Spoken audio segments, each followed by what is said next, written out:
and we're going to have some solutions, I think some good solutions, and some of it, as you know, it's about great people. We need great people in our police departments, and we have mostly great people. I would say that. I would say that with certainty. We have mostly great people. I know so many of them, law enforcement. But we will do better, even better, and we're going to try and do it fast. So we're going to have a meeting tomorrow. We're going to have a news conference tomorrow. We have a lot of law enforcement coming in and others, and they have seen what we're doing. I've sent it around.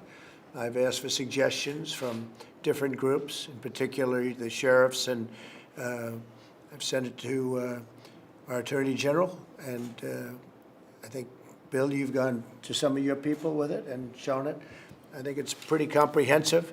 As you know, Congress is also working on it. The Senate's working on something, and the House is working on two elements of the House. You have the Republicans and the Democrats, and they're each working on their own. But we can get it done, and we'll get it done, and certainly we can add on to what we do by the work that's being done in the House and in the Senate. If we think it's appropriate, maybe they can get something passed, and maybe they can't, but we will get it passed.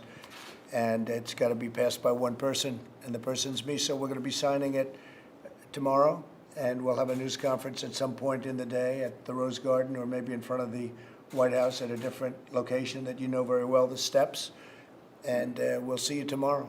What's the overall goal? Let's go. Let's go. Come on, guys.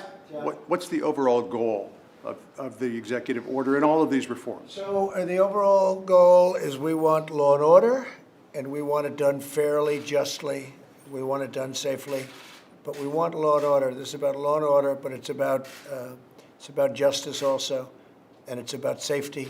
So I think we're going to do a good job tomorrow. I think you're going to see some things that a lot of people thought would not happen. You wouldn't be able to get them done, but we'll get them done. Again, though, I want to emphasize it's possible the House can also, on top of this, I spoke to the various leaders, on top of this can get something. But I think this will be very comprehensive tomorrow, so you'll see something. Yeah, please. What do you think of the Atlanta shooting video that you've seen versus George Floyd? I thought it was a terrible, I'm not going to compare things, but I thought it was a terrible situation. I studied it closely. I'm going to get some reports done today, very strong reports, and we'll have a little more to say about it tomorrow, but certainly it was to me, it was very disturbing. Mr. President, disturbing how, sir? Go ahead, please. Do you have any reaction to the Supreme Court decisions earlier today about LGBT discrimination, saying that is protected under the Civil Rights Act? No, they've ruled.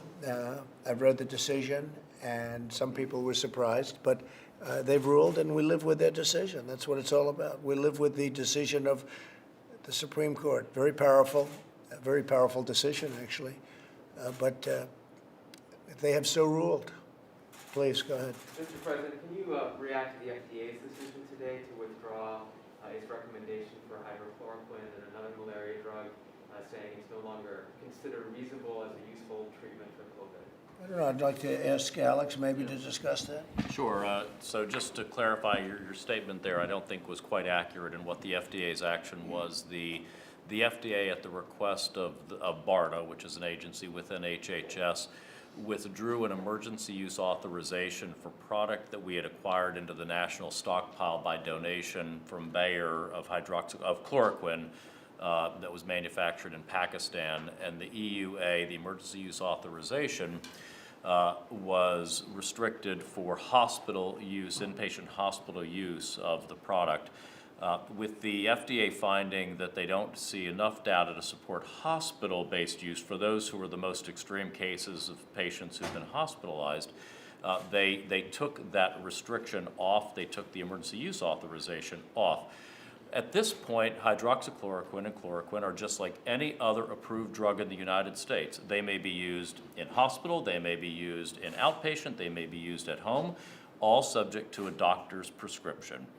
In fact, the FDA's removal of the emergency use authorization takes away what had been a significant misunderstanding by many that had made people think that somehow it could only be used in a hospital setting, and we've tried to make that clear throughout. It's a drug, it's approved in the United States, has been for decades. If a doctor wishes to prescribe it working with the patient, they may prescribe it for any purpose that they wish to do so, and this actually removes a potential barrier to that. So it actually uncomplicates it. It does. In a way, and I think that's probably, your question was a very inaccurately No, I didn't stated mean, question. I didn't mean to pose it inaccurately. I believe what it said specifically was that it's no longer reasonable to consider it an appropriate treatment. Only in the hospital, it said the data in the hospital setting was not supportive. We continue to study in outpatient settings as well as preventive. That data is not yet in. Are you suggesting that the data in the hospital setting is not something you would take seriously? No, that's why the FDA acted, was that they looked at the data and they removed the emergency use authorization for hospital setting use of the chloroquine that was the Bayer product that had been donated from Pakistan. Mr. President, earlier today, you tweeted that you believed that you were being COVID shamed because of your decision to go ahead with the Tulsa rally on Saturday night. The director of the health department in the county and in the city has encouraged you to postpone that, saying they still think that they've got too big a COVID problem for you to pull off a rally like that. Your thoughts on it? Well, Oklahoma's done very well. I just spoke to the governor. He's very excited about it. Governor Stitt, who's done a terrific job. Mike, I think you can maybe speak to this. He's done a great job. Oklahoma's at a very low number. They've done really fantastic work. They have a pretty new, magnificent arena, as you probably have heard. And we're getting exact numbers out, but we're either close to or over 1 million people wanting to go. We have a 22,000-seat arena, but I think we're going to also take the convention hall next door, and that's going to hold 40,000. So we'll have 22,000 plus 40,000, which would mean that we'd have over 900,000 people that won't be able to go, but hopefully they'll be watching. But it's an amazing. Nobody's ever heard of numbers like this. I think we're going to have a great time. We're going to talk about our nation. We're going to talk about where we're going, where we've come from. And I can tell you on COVID or coronavirus or whatever you want to call it, plenty of names, tremendous progress is being made. I spoke with the governor of Texas, where they've done a fantastic job, and he said they have had some outbreaks in prisons, and that's where their numbers went out. And the numbers change a little bit because of the prison population, but he's got it in great shape. Texas, Florida's doing very well. Georgia's doing very well. We have tremendous numbers. We have hot spots, as I said you might, and we take care of the hot spots. But many of the governors have done a very good job. Some not as good as others, some very good. But Oklahoma's been a place that I think one of the reasons we chose it is because of how well because it's early. It's very early. And because of what a great job the governor and everybody else has done in Oklahoma. And we expect to have, it's like a record-setting crowd. We've never had an empty seat, and we certainly won't in Oklahoma. Mike, you want to talk about how well Oklahoma's done relative to other places? Certainly, Mr. President. President and I have both spoken to Governor Kevin Stitt in the last several days and even earlier today, and Oklahoma has really been in the forefront of our efforts to slow the spread, and in a very real sense, they flattened the curve. And today, their hospital capacity is abundant. The number of cases in Oklahoma has declined precipitously, and we feel very confident going forward with the rally this coming weekend. We're working closely with the governor. We'll have measures in place to be screening people coming in to the facilities, but Oklahoma's really led the way in demonstrating that we can safely reopen. And so as we gather to hear from the president and hear about the stakes in this election, we'll also be celebrating a state that's demonstrated every day that you can put health first and open up and do all those things at the same time. And Mike, you gave me a number before nationwide. Overall, how are we doing? Well, it's really remarkable, Mr. President, with more than 22 million tests having been performed across the country. We continue to see overall that the what's called the positive test rate remains very stable in the country. As we said earlier, Mr. President, there's a few states where the positivity rate is climbing, and we're working very closely with those governors to identify that. You mentioned that in the state of Texas, there was one county where there were literally 3 prisons that had individual outbreaks. That accounted for literally hundreds of new cases in a single day. We're also seeing in Imperial County, California, people who Americans who may live on the opposite side of the border in Mexico coming home, and that's showing up in some of their numbers. But overall, the American people, I think, are to be commended, Mr. President, that because of the steps they've taken and continue to take, we're demonstrating that we can safely reopen. And where we saw coronavirus positive cases 6 weeks ago, over 30,000. Now it's averaged in recent weeks roughly 20,000 new cases a day. As I said, the positivity rate remains flat. Hospitalizations for coronavirus are declining all over the country. And most importantly, our fatality rate continues over a 7-day average to continue to decline. The President's always quick to say one loss of life is too many. But when we think about a matter of a month and a half ago, when we were losing 2,500 Americans a day, now that we see the numbers declining so precipitously, I think it's a real tribute to our healthcare workers, a tribute to every American that has demonstrated each and every day that we can reopen our country, but we can continue to put the health, particularly of our most vulnerable, first. And yesterday's number was approximately what? According to some public reporting, Mr. President, I'll have more details later this afternoon, less than 400 fatalities yesterday all across the country. So that's a far cry from what it was a month ago or 2 months ago, and it's a lot. It's 400 people too much. Shouldn't have happened at all. China should not have let it happen, but it happened. All over the world it's happened, which is a very sad thing, but our number is really the low water mark, and it's getting better, and it'll end up being gone. We're making very good headway with respect to vaccines, Alex, so we're making very good headway therapeutically and a cure-wise. Really, I think really tremendous headway. I've seen the results. I've met with some of the people that do the work, smart people, great people, people that have succeeded before. I think vaccines are coming along far in advance of what they thought they would be. And I think we'll have some very good news for you on vaccines and therapeutics and cures, frankly, because I guess, you know, if you look at therapeutics, if it acts fast enough, I guess you call it a cure, wouldn't you say? So I think we're going to have some very good news on that. But we're at a low mark, and some of them, like in Texas, where you had a prison population that went heavy, and now it's controlled.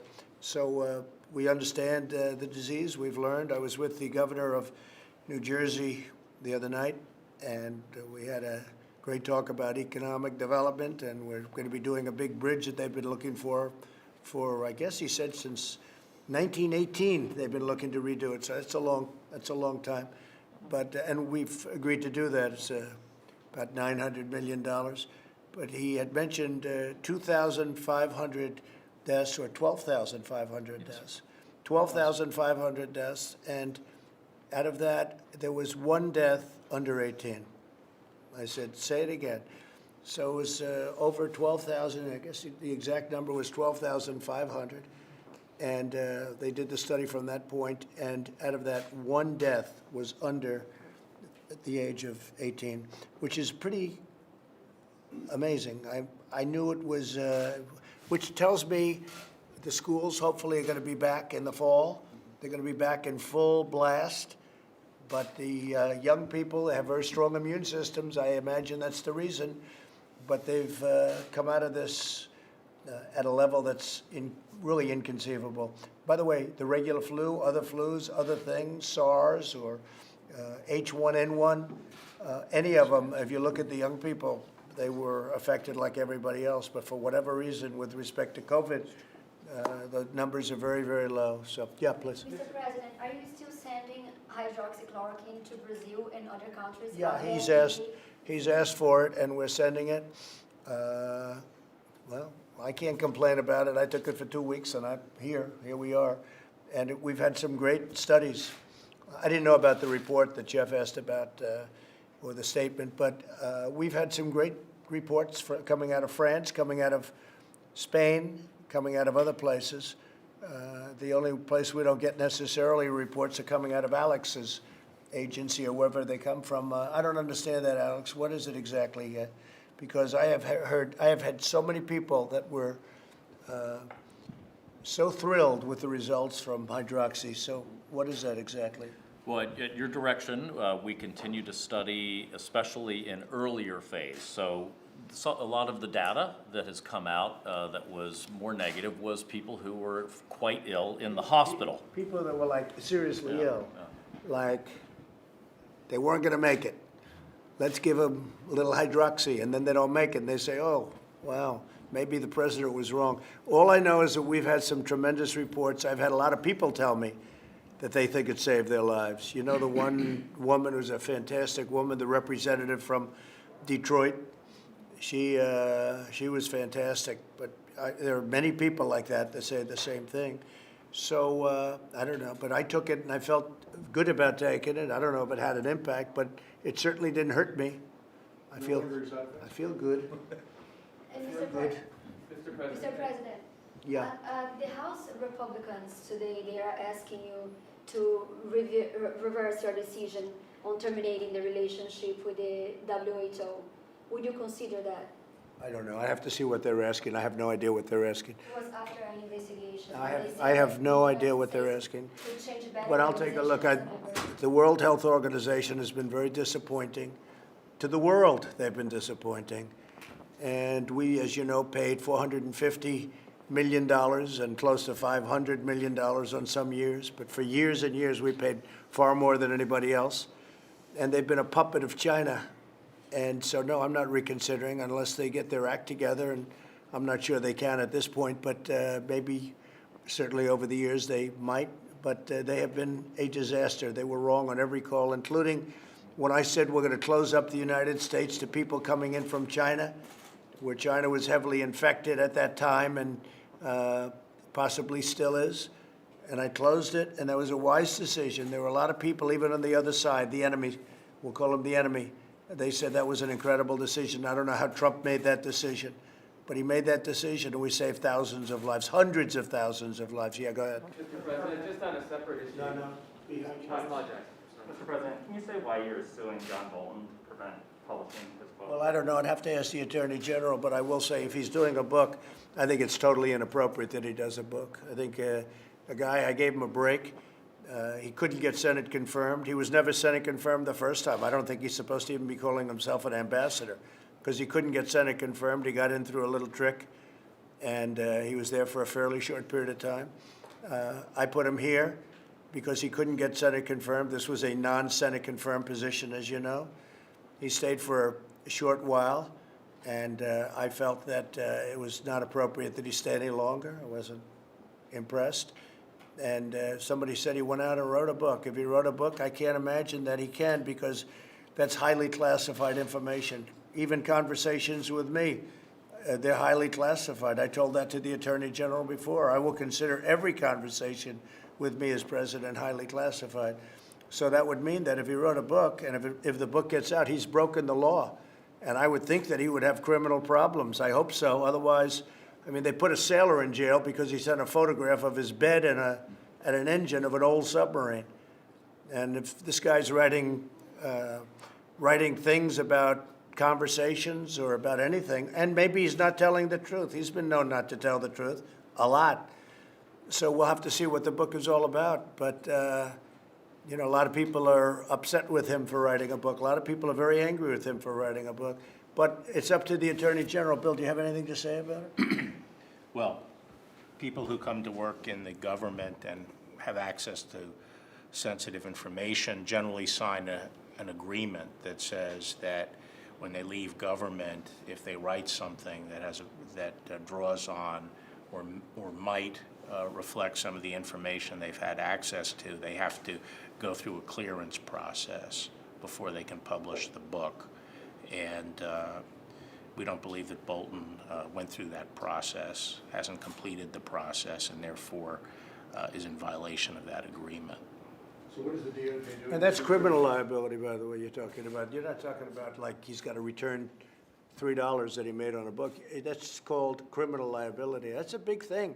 You know, Hillary Clinton, she deleted 33,000 emails.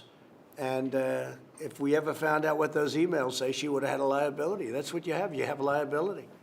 Could the Attorney General tell us what the DOJ is doing in terms of the Bolton book? Well, there are a number of things, but the thing that is front and center right now is trying to get him to complete the process, go through the process, and make the necessary deletions of classified information. But the book has been published. No, it hasn't. Yes, it's been published, it's just not released yet. Well, it's being printed. It's being Hasn't printed. been released. According to sources, it's being printed. It hasn't been released.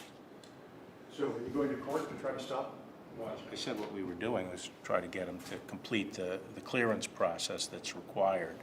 His lawyer says that he thought that they had completed the process. Were there changes after that first iteration? Well, he hasn't completed the process. He never completed the process. He knew that.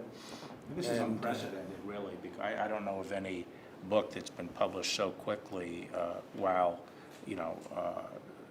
the office holders are still in government, and it's about very current events and current leaders and current discussions and current policy issues, many of which are inherently classified.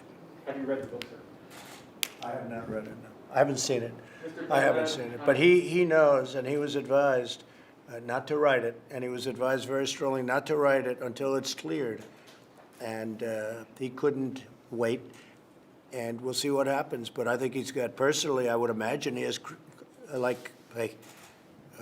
when you do classified, that to me is a very strong criminal problem. And he knows he's got classified information. Any conversation with me is classified. Then it becomes even worse if he lies about the conversation, which I understand he might have in some cases. So we'll see what happens. They're in court, or they'll soon be in court, but he understands he did not complete a process or anywhere near complete a process. On a separate foreign policy issue, sir, you've faced a little bit of criticism from congressional Republicans, including Representative Cheney, about your decision to withdraw troops from Germany. Are you reconsidering that at all? So we have 52,000 soldiers in Germany. It's a tremendous amount of soldiers. It's tremendous cost to the United States. And Germany, as you know, is very delinquent in their payments to NATO. And they're paying 1%, and they're supposed to be at 2%, and the 2% is very low. It should be much more than that. So they're delinquent of billions of dollars, and this is for years delinquent. So we're removing we're putting the number down to 25,000 soldiers. We'll see what happens. But Germany has not been making payment. In addition to that, I was the one that brought it up. Everybody talks about Trump with Russia. Well, I brought this up a long time ago. Why is Germany paying Russia billions of dollars for energy, and then we're supposed to protect Germany from Russia? How does that work? It doesn't work. So Germany's delinquent. They've been delinquent for years, and they owe NATO billions of dollars, and they have to pay it. So we're protecting Germany, and they're delinquent. That doesn't make sense. So I said we're going to bring down the soldier count to 25,000 soldiers. It varies. It's around 52,000 now, but it varies. But it's a lot. And as you know, those are well-paid soldiers. They live in Germany. They spend vast amounts of money in Germany. Everywhere around those bases is very prosperous for Germany. So Germany takes, and then on top of it, they treat us very badly on trade. We have trade with the EU, and Germany being the biggest member, very, very badly on trade, and we're negotiating with them on that. But right now, I'm not satisfied with the deal they want to make. They've cost the United States hundreds of billions of dollars over the years on trade. So we get hurt on trade, and we get hurt on NATO. Now, with NATO, I've raised other countries $140 billion. They're paying $140 billion more because I interceded. I said, look, we're protecting you. You have to pay your bills, because it was going like this until I got here. Now it's gone like a rocket ship. But one of the only countries that hasn't agreed to pay what they're supposed to pay is Germany. So I said, until they pay, we're removing our soldiers, a number of our soldiers, by about half. And then when we get down to 25,000, we'll see where we're going. But Germany has been delinquent, And why should we be doing what we're doing if they don't pay? And they're supposed to pay. And the number they're supposed to pay, actually at 2%, the 2% should be higher. And we're also talking about for many years. This isn't a new phenomenon. This is going on for many years where they've taken advantage of the United States. But everybody has. Under Biden and under Obama, what they've done to this country is unbelievable. And I'm not only talking about Germany, by the way, I'm talking about plenty of other countries. But NATO now is paying $140 billion more. If you look at the Secretary General, who's terrific, Stoltenberg, he's been terrific. He's probably my biggest fan. He said nobody else could have done what Trump did because I raised the other countries by $140 billion because we end up paying the difference. The United States pays the difference to protect Europe. So we protect them, and then they take advantage of us on trade for many, many years. We're not talking about now, less so now, for many years. So we're working on a deal with them, but it's very unfair. And I would say by far the worst abuser is Germany. Mr. President, on Seattle, you said last week on Seattle that if the mayor of Seattle, the governor of Washington, didn't take steps to end the occupation of the Capitol Hill neighborhood, you would step in and you would do something. 100%. They still haven't ended it. They're negotiating. Are you considering taking action? You know, they're negotiating garbage removal. These people have taken over a vast part, a major part, a very good part of a place called Seattle. Seattle's big stuff. That's a major city. And we have a governor who's a stiff, and we have a mayor who said, oh, this is going to be a love fest. And by the way, these are violent people that took it over. These are not people that are nice people. I saw on your network today, John. I saw what went on with the hitting and the punching and the beating and all the other things going on in Seattle. And you have a governor that doesn't do a damn thing about it. And you have a mayor that doesn't know she's alive. She's talking about it's going to be a love fest this summer. Now, if they don't do the job, I'll do the job. And I've already spoken to the Attorney General about it. But if they don't do the job, we will do the job. What can you do? About 10 different things, any one of which will solve the problem quickly. Can we go through a whole list or a partial list? We don't have to go through any list. We can do a lot of things. Mr. President. I think it's incredible also that the radical left press doesn't cover it. They're acting like nothing happened. You turn on the news, you look at the news, you don't even see stories about it. If the right ever took over a city, conservative Republicans took over a city, it would be the biggest story in history. You can't even find stories about Seattle. It's incredible. They've taken over, we'll see. I'll tell you what, the American public is very angered by that. Seattle is a major, important city. And the Democrats, I guess you say radical left, but it's not even radical left. It's just Democrat. Where we have our problem are Democrat-run cities. If you look at Minneapolis, if you look at other cities that have had trouble, they're Democrat in virtually every case that I can think of. I can't think of one other case. These are Democrat-run cities. Minneapolis, where the police are told to run for your lives. Don't do anything. And if I didn't get involved and send in the National Guard, and it was at my insistence that they did that, and as soon as I did that, everything stopped in Minneapolis 4 days, 5 days later. Is there a timeline that you're thinking here, No, Seattle? there's no timeline. We're watching it very closely. These are violent people that are dealing violently, and I think what I'd like to see before we do something, I'd like to see the press get in and cover it, because it's not that they're covering it badly, they're hardly covering it at all. Think of this. A group, Antifa and others, radical lefts, they went into a major U.S. city, Seattle, and they took over a big percentage of that city, and the press doesn't want to cover it. And we have a mayor who's scared stiff. She doesn't know what's happening. We have a governor that's one of the most overrated politicians in the country. He just ran for president. He got less than 1%. He actually probably, I would have said less than 0, but I'm not sure that's possible. He got nothing. He got no votes, nothing. The whole thing, the guy was out there fighting. At the end, he got 0, right? 0.